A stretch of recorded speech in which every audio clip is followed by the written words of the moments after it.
Welcome to my YouTube channel എൻ്റെ വഴികൾ. ഏവർക്കും എൻ്റെ വഴികളിലേക്ക് സ്വാഗതം.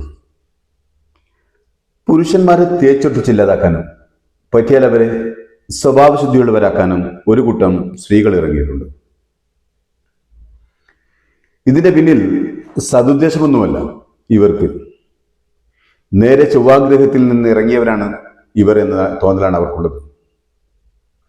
ഈ രാക്ഷസി ഷിംജിത മുസ്തഫയും അക്കൂട്ടത്തിൽ വ്യക്തിയാണ്. ഒരു ഗുരുതരമായിട്ടുള്ള മാനസിക സാമൂഹിക പ്രശ്നത്തിൻ്റെ വിശദീകരണമാണ്. ഇന്നലെ ഞാനൊരു പബ്ലിക് ബസ്സിൽ നിന്നുള്ളൊരു വീഡിയോ ഷെയർ ചെയ്ത്. എന്താണെന്ന് വെച്ച് കഴിഞ്ഞാൽ ഒരാൾ മനഃപൂർവ്വം എൻ്റെ ശരീരത്തിൽ സ്പർശിക്കുന്ന ഒരു വീഡിയോ. അതൊരു ആക്സിഡൻ്റ് അല്ല, ഒരു മിസ്അണ്ടർസ്റ്റാൻഡിങ്ങും അല്ല. ഇത് മേജർ സൈക്കോളജിക്കൽ ഇഷ്യൂവും സെക്ഷൽ ബൗണ്ടറി വയലേഷനുമാണ്. നീയാണ് വയലേറ്റ് ചെയ്തത്. നീ നല്ലൊരു പെണ്ണായിരുന്നെങ്കിൽ ഒരിക്കൽ ആ മനുഷ്യന്റെ കൈ നിന്റെ ശരീരത്തിൽ തട്ടിയാൽ നീ അവിടെ നിന്ന് മാറി പിന്നിലേക്കോ മുന്നിലേക്കോ നിൽക്കില്ലേ? അതല്ല നല്ലൊരു സ്ത്രീ ചെയ്യുക. അതല്ല നീ എന്താ ചെയ്തത്? ഒന്നുകൂടി അതിനുള്ളിലേക്ക് കയറി നിന്ന് കൊടുത്തു. നിനക്ക് വീഡിയോ പകർത്താൻ, നിനക്ക് ആളാവാൻ, അതിനുവേണ്ടി നീ സൗകര്യം ചെയ്തു. പൂരപ്പറമ്പിലും നേർച്ച സ്ഥലത്തും ചില സ്ത്രീകൾ പോകും. എല്ലാവരും അല്ലട്ടോ, പേരിന് ഒരു കോന്തൻ ഹസ്ബൻഡും ഉണ്ടാകും. എന്നിട്ട് ഏറ്റവും തിക്കും തിരക്കുമുള്ള ഭാഗത്തുകൂടെ മാത്രം സഞ്ചരിക്കും. അവരെ പോലെ പലതും ലക്ഷ്യം വെച്ച് വരുന്ന ആണുങ്ങളും അക്കൂട്ടത്തിലുണ്ടാവും. അവരെന്ത് ചെയ്യും? ഈ തിക്കിലും തിരക്കിലും പെട്ട സ്ത്രീകളെ നന്നായി ഞെക്കിപ്പിഴിയും. അവരുടെ ശരീരത്തിൽ തലോടലേൽക്കാത്ത ഒരു സ്ഥലവും ഉണ്ടാവില്ല. അതിൽ അവർക്കൊരു അമർഷവുമില്ല. എന്നാൽ തിക്കും തിരക്കുമുള്ള ഒരു ബസ്സിൽ ഒരു പുരുഷന്റെ കൈ അറിയാതൊന്ന് ദേഹത്തെ തട്ടിയാൽ ആ മനുഷ്യനെ കുടുംബത്തിൽ കയറാൻ പറ്റാത്ത രൂപത്തിൽ, സ്വന്തം മക്കളുടെ മുഖത്ത് നോക്കാൻ കഴിയാത്ത രൂപത്തിൽ ചിത്രവധം ചെയ്യും. അതിനിപ്പോൾ സോഷ്യൽ മീഡിയ എന്ന അതിശക്തമായ മാധ്യമവും അവർക്ക് കൂട്ടിനുണ്ട്. ആളാവേണ്ടവർക്ക് ആളാവാം, മാനം കെടുത്തേണ്ടവരെ മാനം കെടുത്താം, കൊല്ലേണ്ടവരെ കൊല്ലാം. കുറച്ച് തിരക്കുള്ള ഒരു ബസ്സായാൽ മതി, ആണുങ്ങളുടെ കാലിനിടയിൽ കയറി നിൽക്കും ചില സ്ത്രീകൾ. തൊട്ടും തൊട്ടുരുമിയും പ്രയാസപ്പെടുത്തും. എന്നാലും കുറ്റമാണിന്, പെണ്ണ് എല്ലാം തികഞ്ഞവൾ. ചില സ്ത്രീകളുണ്ട് സോഷ്യൽ മീഡിയയിൽ. അവർ വീട്ടിൽ കറിവെക്കാൻ പച്ചക്കറി അരിയുന്നത് അടിവസ്ത്രം കാണുന്ന രൂപത്തിൽ ഇരുന്നാണ്. ചിലർ കുഞ്ഞിന് മുല കൊടുക്കുന്നത് വരെ യൂട്യൂബിലും ഫേസ്ബുക്കിലും പോസ്റ്റ് ചെയ്യും. ചിലർ വൃദ്ധരായ സ്വന്തം മാതാപിതാക്കളെ വരെ കാശുണ്ടാക്കാൻ വിൽപ്പന ചരക്കാക്കി ചിത്രീകരിക്കും. രോഗിയായി കിടക്കുന്ന മാതാപിതാക്കൾക്ക് ഒരു നേരത്തെ മരുന്ന് കൊടുക്കുന്നത് വരെ പരസ്യപ്പെടുത്തി കാശാക്കും. സ്വന്തം ഭാര്യമാരുടെ നഗ്നതയും സൗന്ദര്യവും വിറ്റ് കാശാക്കുന്ന ചില റീൽസുകാരും ബ്ലോഗർമാരുമുണ്ട്. ചിലർ സ്വന്തം ഭർത്താക്കന്മാരോടൊത്തുള്ള സ്വകാര്യ സന്ദർഭങ്ങളിലെ ശൃംഗാര ചേഷ്ടകൾ വരെ വിറ്റ് കാശാക്കുന്നുണ്ട്. അതും സംസ്കാര സമ്പന്നരായ മലയാളികൾ എന്നതാണ് കഷ്ടം. ഇവിടെ അതുപോലെയുള്ള ഒരു കൂത്താട്ടക്കാരിയായി കാണാനാവും. അതുകൊണ്ടാണ് സ്വന്തം ശരീരത്തിൽ ഒരു പുരുഷന് പരീക്ഷണം നടത്താൻ, അത് വീഡിയോ പിടിക്കാനും തയ്യാറായത്. ആണിന് മാത്രമല്ല, തെറ്റ് പെണ്ണിനുമുണ്ട്. പണ്ട് സ്ത്രീകൾ ബസ്സിൽ കയറിയാൽ അവർക്ക് ചില ഒതുക്കമുണ്ടായിരുന്നു. പുരുഷന്മാരുടെ അടുത്ത് അവർ നിൽക്കില്ല. ബസ്സിന്റെ പിൻവശത്ത് കൂടെ കയറാൻ പറഞ്ഞാൽ കയറില്ല. ഇന്ന് ബസ് സ്ത്രീകൾക്ക് മാത്രമുള്ളതായി. പുരുഷന് ബസ്സിൽ ഒരിടം കിട്ടാൻ അവരോട് കെഞ്ചണം. ബസ്സിന്റെ ബാക്ക് ഡോറിലൂടെ കയറി മുന്നിലേക്ക് ആണിന്റെ എവിടെയും ഉരസിപ്പോകാം, ഒരു പ്രശ്നവുമില്ല. അവരിങ്ങോട്ട് പുരുഷനെ ചാരിയാലും തലോടിയാലും പ്രശ്നമല്ല. കാരണം ആണ് അത് ആസ്വദിക്കുന്നു എന്ന് കുറ്റപ്പെടുത്താം. അതായത് കൺസെന്റ് ഇല്ലാതെ ഒരു മനുഷ്യന്റെ ശരീരത്തിൽ തൊടാൻ ആർക്കാ അവകാശമുള്ളത്? ശരിക്കിത് കാണിക്കുന്നത് എന്താണെന്നറിയോ? അയാൾക്ക് അയാളുടെ ഇമ്പൾസ് കൺട്രോൾ ചെയ്യാനുള്ള ശേഷിയില്ല, മറ്റുള്ള മനുഷ്യന്മാരോടുള്ള എമ്പതി ഇല്ല. ഇതിനൊക്കെ അപ്പുറത്ത് ആരും എന്നെ ഒന്നും ചെയ്യില്ല എന്നുള്ളൊരു മറ്റേടത്തെ വിചാരമില്ലേ, അതും കൊണ്ടാണ്. നീ ആരാ? സായിപ്പിന്റെ മോളോ? 4 അക്ഷരം ഇംഗ്ലീഷ് പറഞ്ഞാൽ നീ വല്ല കൊമ്പത്താവെന്ന് കരുതിയോ? ആരുടെ മറ്റേടത്തെ ഇമ്പൾസാണ് നിന്നെ കളക്കേണ്ടത്? ഒരു ചെറുപ്പക്കാരനെ ഇല്ലാതാക്കിയതാണോ നീ ഇമ്പൾസ് അളന്നത്? ഞാൻ വീണ്ടും പറയുന്നു, നീ കുടുംബത്തിൽ പിറന്ന പെണ്ണാണെങ്കിൽ ആദ്യം നിന്നെ പറ്റ നിന്റെ തള്ളിയോട് ചോദിക്കും.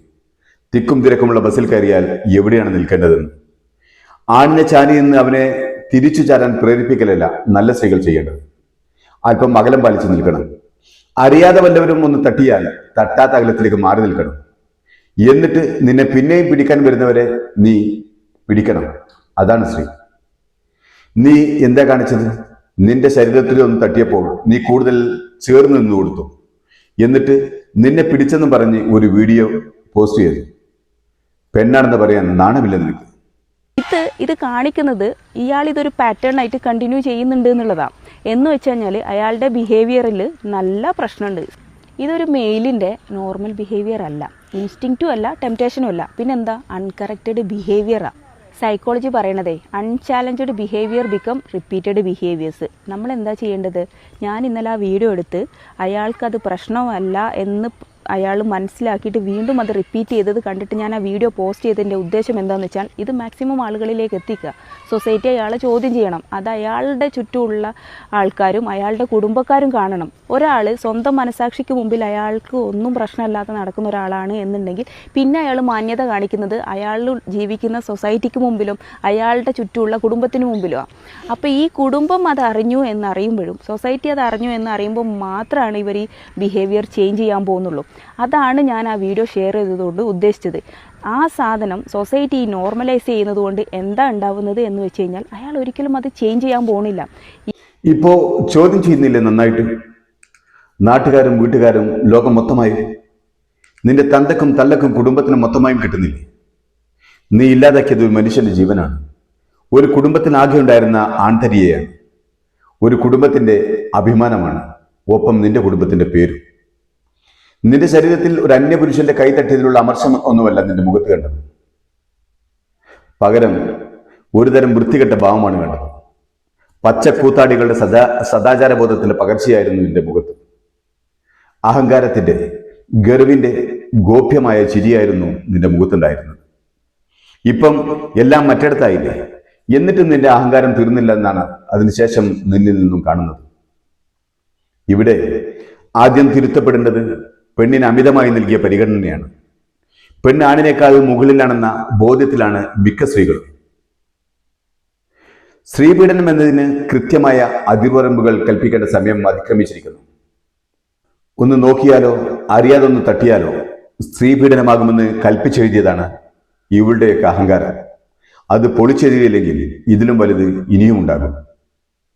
ദീപക് എന്ന ചെറുപ്പക്കാരനെ ഇല്ലാത്ത പീഡനത്തിന്റെ പേര് പറഞ്ഞ് എന്നേക്കുമായി ഇല്ലാതാക്കിയ ഇവൾക്കെതിരെ ആത്മഹത്യാ പ്രേരണ കുറ്റത്തിനല്ല കേസെടുക്കേണ്ടത്, കൊലപാതകത്തിനാണ്. പക്ഷേ അങ്ങനെ ഒരു കേസ് ഉണ്ടാവില്ല എന്നാണ് അറിയുന്നത്. ആദ്യം ഏമാന്മാർ അന്വേഷിച്ച് കേസെടുക്കാൻ വകുപ്പുണ്ടോ എന്ന് നോക്കണം. എന്നിട്ട് പൂർണ്ണ ബോധ്യം വന്നാലേ കേസെടുക്കൂ. അതേസമയം ഇതൊരു പുരുഷനായിരുന്നെങ്കിൽ പോലീസ് മാത്രമാവേണ്ട, നാട്ടുകാരും കേസെടുത്ത് പൊങ്കാലിട്ട് കാണും. ഇപ്പോൾ ഇത് ചെയ്യാവുന്നതൊന്നേ ഉള്ളൂ. തിരക്കുള്ള വാഹനങ്ങളിലോ മറ്റോ നമ്മൾ യാത്ര ചെയ്യുമ്പോൾ വല്ല സ്ത്രീകളും ശരീരത്തിൽ ഉരച്ചു നിൽക്കുന്നുണ്ടെങ്കിൽ അത് വീഡിയോ പകർത്തണം. എന്നിട്ട് അവളുടെ കുടുംബം തകർന്ന രൂപത്തിൽ സോഷ്യൽ മീഡിയയിൽ പങ്കുവെക്കണം, പറഞ്ഞ് നാട്ടിക്കണം. പക്ഷേ സാധാരണക്കാരനായ ഒരാൾക്കും അതിന് തോന്നില്ല.